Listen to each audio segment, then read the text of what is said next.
તો good morning દોસ્તો, વિદ્યાર્થી મિત્રો. હું રોહિત ઓળકિયા ફરીવાર એક બાયોલોજીનો નવો ટોપિક તમારી સમક્ષ લઈને હાજર છું. તો ગયા વખતે આપણે જે ચર્ચા કરેલી હતી એ ચર્ચા હતી આકૃતિ. મેં તમને કીધું હતું ભાઈ બે આકૃતિ છે એ તમે 2 3 4 5 વાર છે એ દોરી અને સમજવાનો પ્રયત્ન કરજો. સાવ સહેલી વસ્તુ છે, આવડી જશે. અને એ આકૃતિ હતી PBR 322. આવું નામ આપણે કીધું હતું, બરાબર. PBR 322 કે જેની અંદર ઇકોલીમાં ક્લોનિંગ વાહક, એટલે કે આપણે તમને એવું કીધું હતું કે ઇકોલી ક્લોનિંગ વાહક PBR 322માં રિસ્ટ્રિક્શન સ્થાનો, બરાબર. રિસ્ટ્રિક્શન સ્થાનો કયા કયા છે? તો એ રિસ્ટ્રિક્શન ઉત્સેચકના સ્થાનો છે એ ફરતા આપણને જોવા મળશે. આ આકૃતિ તમને આપણે છે એ તૈયાર કરવાની કીધી હતી. અને જો આ આકૃતિ આવડશે તો એના ઉપરથી આપણને એની થિયરી પણ ઇઝીલી આવડી જશે. જોઈએ હવે આપણે કે આજના દિવસે આ થિયરી સમજવાનો પ્રયત્ન કરીએ કે ભાઈ આ થિયરી શું છે અને શું કહેવા માંગે છે. તો એકદમ ઇઝી વસ્તુ છે. પહેલેથી સમજવાનો પ્રયત્ન કરીએ કે છેલ્લે લગભગ આપણે એવું કીધું હતું, આપણે આખું રિપીટ કરી નાખીએ, તમને ખબર પડી જાય કે ક્લોનિંગ જગ્યાઓ અને ક્લોનિંગ જગ્યાઓની અંદર વિદેશી ડીએનએને જોડવા માટે સામાન્ય રીતે ઉપયોગમાં લેવાઈ રહેલા રિસ્ટ્રિક્શન ઉત્સેચકો, બરાબર. એક જ મિનિટ.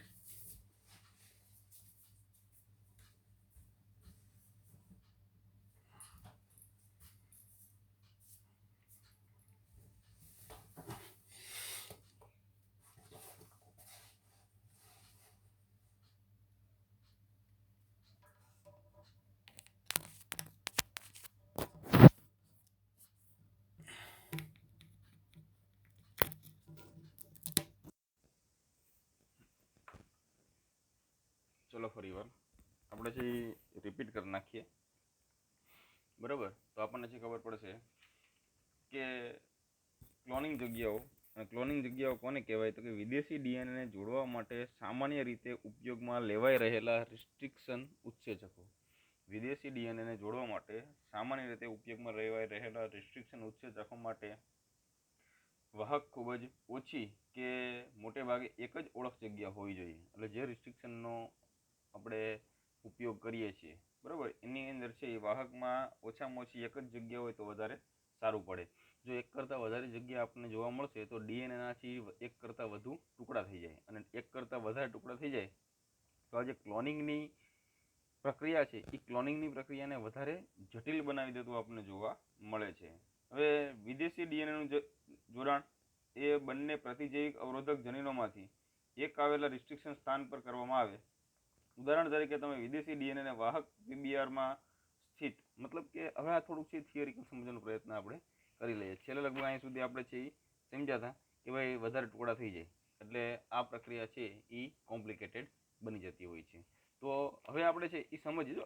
એકદમ બીજી વસ્તુ છે, આ આકૃતિ તમે સમજશો ને એટલે બધી વસ્તુ આવડી જશે. પણ જો આકૃતિ નહીં આવડતી હોય ને તો બધી વસ્તુ છે આવડશે નહીં. એટલે ખાસ આકૃતિ સમજવાનો પ્રયત્ન કરજો, બરાબર. હવે થિયરિકલ સમજવાનો પ્રયત્ન કરીએ.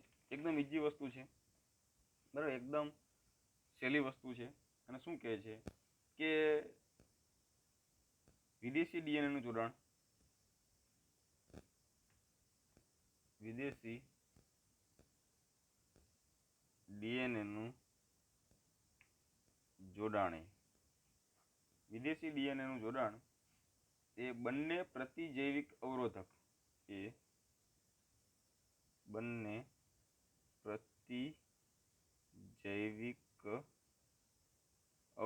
આખું લખશું પછી ખબર પડશે, બરાબર. પહેલા સમજી લો. અત્યાર સુધી આપણે એવું કીધું કે ભાઈ રિસ્ટ્રિક્શન ઉત્સેચકોની અંદર, મતલબ કે વાહકની અંદર રિસ્ટ્રિક્શન ઉત્સેચક માટે એક જ ઓળખ સ્થાન હોવો જોઈએ, જેથી કરીને ડીએનએનો એક જ ટુકડો થાય અને ક્લોનિંગ માટે આપણને સરળતા પડે. બીજો મુદ્દો છે કે વિદેશી ડીએનએનું જોડાણ એ બંને પ્રતિજૈવિક અવરોધક, જેને આપણે એન્ટીબાયોટિક રેઝિસ્ટન્સ તરીકે ઓળખશું, બરાબર. આ એન્ટીબાયોટિક રેઝિસ્ટન્સ છે એ જનીનમાંથી એકમાં આવેલ રિસ્ટ્રિક્શન સ્થાન પર કરવામાં આવે છે. અવરોધક જનીનમાંથી એકમાં કરવામાં આવેલ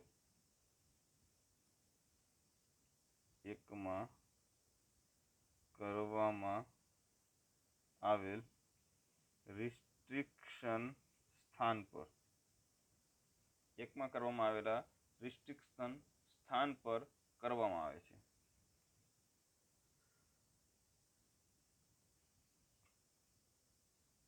બરાબર, એકમાં આવેલ રિસ્ટ્રિક્શન સ્થાન પર કરવામાં આવે છે. ઉદાહરણ સમજો એટલે તમને ખબર પડી જશે. ઉદાહરણ તરીકે વિદેશી ડીએનએ વાહક, ઉદાહરણ તરીકે વિદેશી ડીએનએ વાહક, આપણે હમણાં એક સમજાતા આકૃતિ યાદ કરો. શું હતું આકૃતિ? તો અહીં આકૃતિ હતી PBr322. બરોબર, આમાં સ્થિતમાં શું આવેલું હતું? તો એની અંદર આપણને જોવા મળતું હતું ટેટ્રાસાયક્લિન પ્રતિરોધી જનીન. ટેટ્રાસાયક્લિન પ્રતિરોધી જનીન, ટેટ્રાસાયક્લિન પ્રતિરોધી જનીન. શું જોવા મળતું? ટેટ્રાસાયક્લિન પ્રતિરોધી જનીન ના જનીનના બામ H1 સ્થાને જોડી શકો છો. જનીનના BAM H1 બરાબર, અથવા તો H1 આ રોમન છે, H1 સ્થાને જોડી શકો છો. બરાબર. અને પુનઃસંયોજિત પ્લાઝમિડ પરજાત ડીએનએના દાખલ થવાથી ટેટ્રાસાયક્લિન અવરોધન ગુમાવે છે. પુનઃસંયોજિત પ્લાઝમિડ, હવે આખી મુદ્દો આ છે,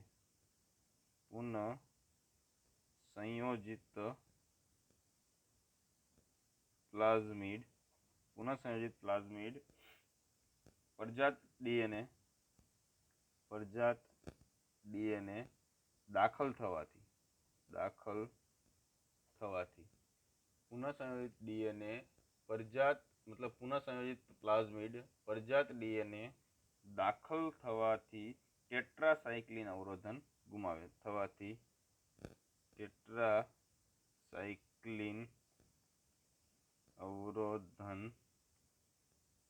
ગુમાવે છે.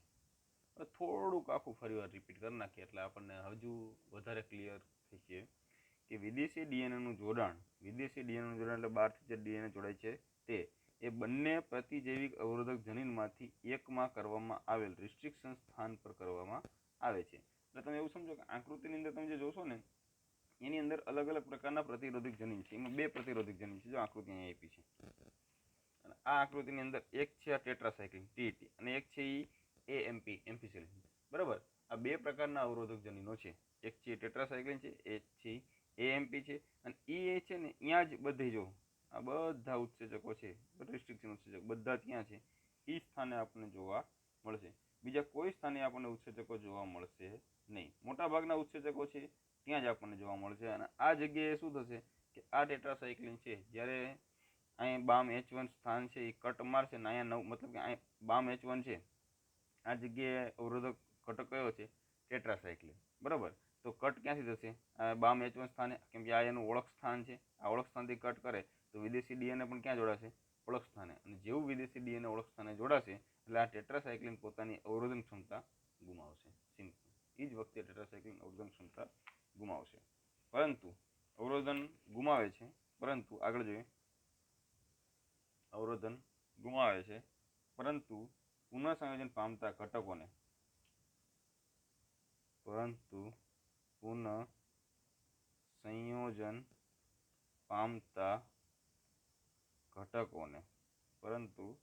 પુનઃસંયોજન પામતા ઘટકોને એમ્ફીસિલિન સમાવિષ્ટ માધ્યમ પર રહેલા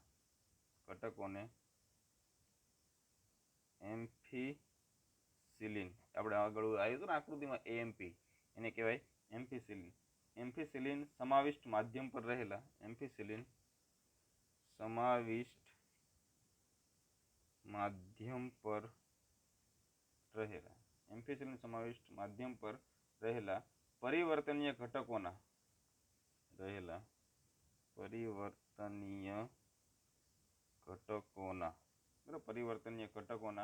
લેપન એટલે કે પ્લેટિંગ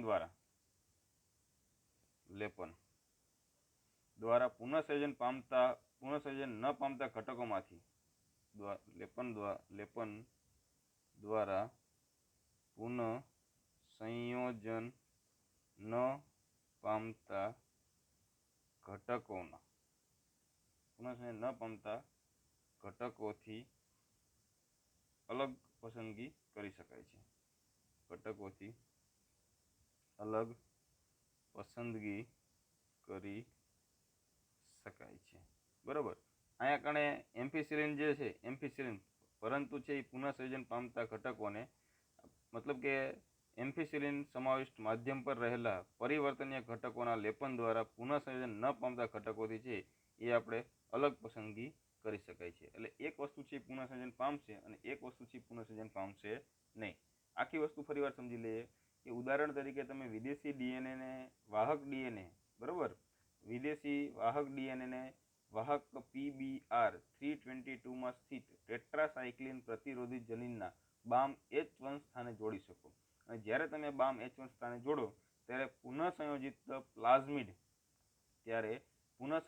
પ્લાઝમિડ પરજાત ડીએનએ દાખલ કરવાથી અથવા દાખલ થવાથી ટેટ્રાસાયક્લિન છે એ પોતાનું અવરોધન ગુમાવશે. ટેટ્રાસાયક્લિન શું કરશે એ પોતાનું અવરોધન ગુમાવે, પરંતુ પુનઃસંયોજન પામતા ઘટકોને એમ્ફીસિલિન સમાવિષ્ટ માધ્યમ પર રહેલા પરિવર્તનીય ઘટકોના લેપન દ્વારા પુનઃસંયોજન ન પામતા ઘટકોથી અલગ પસંદગી કરી શકાય છે. એટલે અહીંયા આપણી પાસે બે માધ્યમ છે. એક માધ્યમ છે ટેટ્રાસાયક્લિન છે, બીજું માધ્યમ છે એમ્ફીસિલિન છે. તો એક માધ્યમમાં છે એ પુનઃસંયોજન પામે છે અને એક માધ્યમમાં છે એ પુનઃસંયોજન પામતા નથી. બરાબર. એક માધ્યમમાં છે એ પુનઃસંયોજન પામે છે, એક માધ્યમમાં પુનઃસંયોજન પામતા નથી. અને એમ્ફીસિલિન માધ્યમ પર વૃદ્ધિ કરવાવાળા રૂપાંતરણો એટલે હવે અહીંયા આપણે બે માધ્યમ કયા થયા? એક માધ્યમ થયું ટેટ્રાસાયક્લિન અને એક માધ્યમ થયું એમ્ફીસિલિન. તો હવે તમે એવું વિચારો કે કયા માધ્યમની અંદર છે એ પુનઃસંયોજન થાય છે અને કયા માધ્યમની અંદર પુનઃસંયોજન થતું નથી. તો આપણે કહેશું કે ભાઈ એમ્ફીસિલિન યુક્ત માધ્યમ પર વૃદ્ધિ કરવાવાળા રૂપાંતરો એટલે કે પરિવર્તનીય ઘટકોને, કેમ કે ટેટ્રાસાયક્લિન પાસે જોડ્યું તો એ જગ્યાએ છે એ રૂપાંતરણ થશે, બરાબર, કે પરિવર્તન થશે. અને આ એમ્ફીસિલિન છે પરિવર્તન થવા દેશે નહીં. આગળ લખીએ એટલે આપણને ખબર પડી જશે. ચલો આપણે જોઈએ શું કહે છે કે ટેટ્રાસાયક્લિનિક માધ્યમ પર ટેટ્રાસાયક્લિન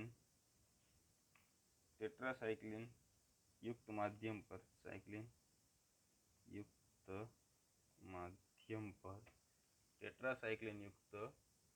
માધ્યમ પર વૃદ્ધિ કરવાવાળા રૂપાંતરણો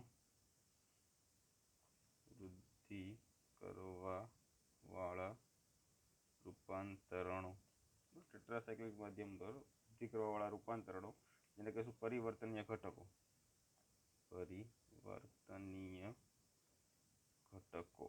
જેને આપણે નામ આપશું પરિવર્તનીય ઘટકો ને હવે ટેટ્રાસાયક્લિનિક માધ્યમ પર સ્થળાંતરિત કરવામાં આવે છે. અહીંયા ઊંધું લખી નાખ્યું. અહીંયા કણે ટેટ્રાસાયક્લિન નહીં આવે, અહીંયા કણે આવશે એમ્ફીસિલિન. એમ્ફીસિલિન માધ્યમ પર વૃદ્ધિ કરશે.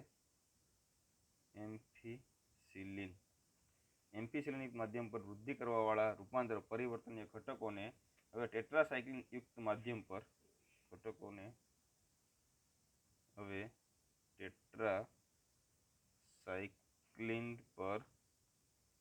સ્થળાંતરિત અથવા તો આપણે કેવું કહી શકાય રૂપાંતરિત કરવામાં આવે છે. રૂપાંતરિત કરવામાં આવે છે. હવે પુનઃસંયોજિત ઘટકો એમ્ફીસિલિન માધ્યમ પર વૃદ્ધિ પામશે, પરંતુ ટેટ્રાસાયક્લિન માધ્યમ પર વૃદ્ધિ પામી શકશે નહીં. આથી રૂપાંતરિત ઘટકો કે જેનું આપણે રૂપાંતરણ કર્યું છે, બરાબર, મતલબ કે સ્થળાંતર કર્યું છે કે પુનઃસંયોજિત ઘટકો એમ્ફીસિલિન માધ્યમ પર વૃદ્ધિ પામશે, પરંતુ ટેટ્રાસાયક્લિન માધ્યમ પર વૃદ્ધિ પામશે નહીં, કે જે એમ્ફીસિલિન માધ્યમ પર વૃદ્ધિ પામશે, પરંતુ ટેટ્રાસાયક્લિન માધ્યમ પર વૃદ્ધિ પામશે નહીં. બરાબર, ટેટ્રાસાયક્લિન માધ્યમ પર વૃદ્ધિ પામશે નહીં. પણ પુનઃસંયોજન ન પામતા ઘટકો બિન પુનઃસંયોજિત બંને પ્રતિજૈવિક દ્રવ્ય ધરાવતા માધ્યમમાં વૃદ્ધિ પામશે, પરંતુ પુનઃસંયોજન ન પામતા ઘટકો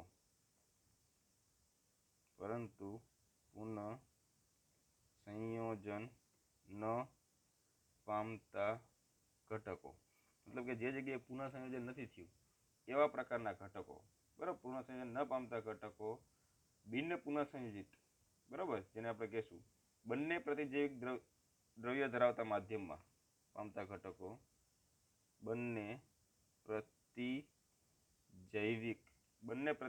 દ્રવ્યો ધરાવતા માધ્યમમાં વૃદ્ધિ પામશે. એટલે આખી જે રચના બની ને, અને એ રચના છે એ એવા પ્રકારની બની, તમે એવું સમજી લો કે આપણી પાસે બે પ્રકારના માધ્યમ છે, અને એક માધ્યમ છે ટેટ્રાસાયક્લિન અને એક માધ્યમ છે એમ્ફિસિલિન. શુદ્ધ ભાષામાં સમજાવી દો, આખો વિડીયો જોશે ને તો જ ખબર પડશે, બાકી ખબર જ નહીં પડે. એની અંદર શું કર્યું, તો ટેટ્રાસાયક્લિનની જગ્યાએ આપણે બામ H1 જોડ્યું, અને બામ H1 જોડ્યું એટલે ટેટ્રાસાયક્લિને પોતાનું અવરોધન ગુમાવ્યું. એ જગ્યાએ ટેટ્રાસાયક્લિનને અવરોધન ગુમાવ્યું એટલે આપણે એવું કહેવું તો કહી શકાય કે ટેટ્રાસાયક્લિન છે એ પોતે રૂપાંતરણ કરવા દે છે. મતલબ કે રૂપાંતરણ છે આખું સમજી લો કે એમ્ફિસિલિનિક માધ્યમ પર વૃદ્ધિ કરવાવાળા રૂપાંતરણો એમ્ફિસિલિન પર જે વૃદ્ધિ કરતા હતા ને હવે ટેટ્રાસાયક્લિન પર સ્થળાંતરિત રૂપાંતર કરવામાં આવે, તો આવા રૂપાંતરણ ઘટકો જે એમ્ફિસિલિન માધ્યમ પર વૃદ્ધિ પામે છે પરંતુ ટેટ્રાસાયક્લિન પર વૃદ્ધિ પામશે નહીં, કેમ કે ટેટ્રાસાયક્લિન એનું શું કરશે, અવરોધન કરશે.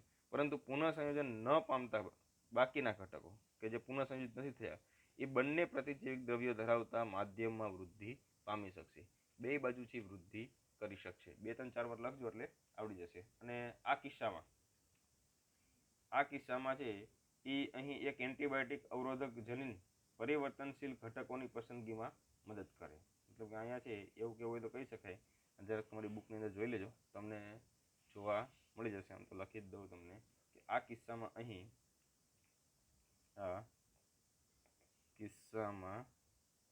અહીં એન્ટીબાયોટિક અવરોધક જનીન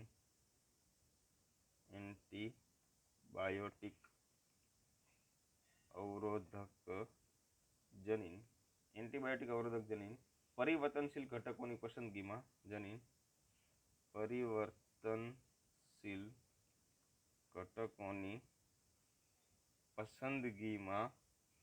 મદદ કરે છે.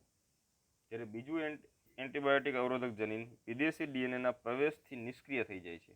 જ્યારે બીજું એન્ટીબાયોટિક અવરોધક જનીન મતલબ એક છે એ પરિવર્તનશીલ રહેશે અને બીજું છે એ કેવું થઈ જશે, નિષ્ક્રિય, અને પુનઃસંયોજિત ઘટકોની પસંદગીમાં મદદ કરે. અને એ છે શું કરશે, પુનઃસંયોજિત ઘટકોની પસંદગીમાં મદદરૂપ થશે.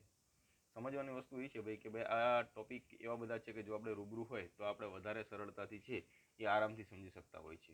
પણ જ્યારે આપણે છે એ આ રીતે ભણતા હોય ત્યારે આપણી એક મર્યાદા હોય છે કે નથી તમે પ્રશ્નોત્તરી કરી શકતા કે નથી હું તમને જે રીતે સમજાવું એ સમજાવી શકતો, કેમ કે અમુક કોન્સેપ્ટ જો તમારા મગજની અંદર ક્લિયર થઈ છે તો જ આ ટોપિક આપણને આવડશે. એટલે કમસે કમ એવું રાખજો કે 2 3 4 વાર છે એ આ બધી વસ્તુ છે એ લખવાનો પ્રયત્ન કરજો.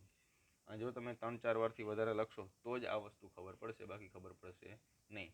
તમે સમજો કે ભાઈ બહુ ઓછા ટોપિક તમને નહીં ખબર હોય કે ભાઈ આ બધા એવા ટોપિક છે કે બાળકો છે એ ક્લાસમાં બેઠા હોય, રૂબરૂ બેઠા હોય તો પણ એ લોકોને જે બાઉન્સ જતું હોય છે. તો આ રીતે ભણવાથી પણ બાઉન્સ છે જઈ શકે છે, પણ પછી આપણે ચિંતા કરવાની જરૂર નથી. ટૂંક સમયમાં જ્યારે આપણે છે એ મીટ ઉપર આવી જશું, બરાબર, ત્યારે તમને આ બધી વસ્તુ છે ક્લિયર કટ કરી દેવામાં આવશે. અથવા તો આપણે ફિઝિકલ, જો કોઈ બાય ચાન્સ એવું બને ને આપણે ફિઝિકલ આવવાનું થાય તો ફિઝિકલથી પણ બધી વસ્તુ છે એ ક્લિયર કટ થઈ જતી આપણે જોવા મળશે. પણ કમસે કમ છે એ વાંચન રાખો, થોડું થોડું છે એ 2 3 4 5 વાર લખવાનું રાખો. તો આવી બધી વસ્તુ કરશો તો જ આપણે ભેગું કરી શકશું, બાકી આપણે ભેગું કરી શકશું નહીં. બાકી તમારા મનમાં કોઈ પણ પ્રકારના પ્રશ્ન ક્વેશ્ચન ઉત્પન્ન થતા હોય તો આ તમે પ્રશ્ન પૂછી શકો છો. હા, જવાબ આપવામાં કદાચ વહેલું મોડું થઈ શકે તો મને ટાઈમ મળશે ત્યારે તમારો જવાબ આપી શકીશ. જય હિન્દ, જય ભારત, અસ્તુ.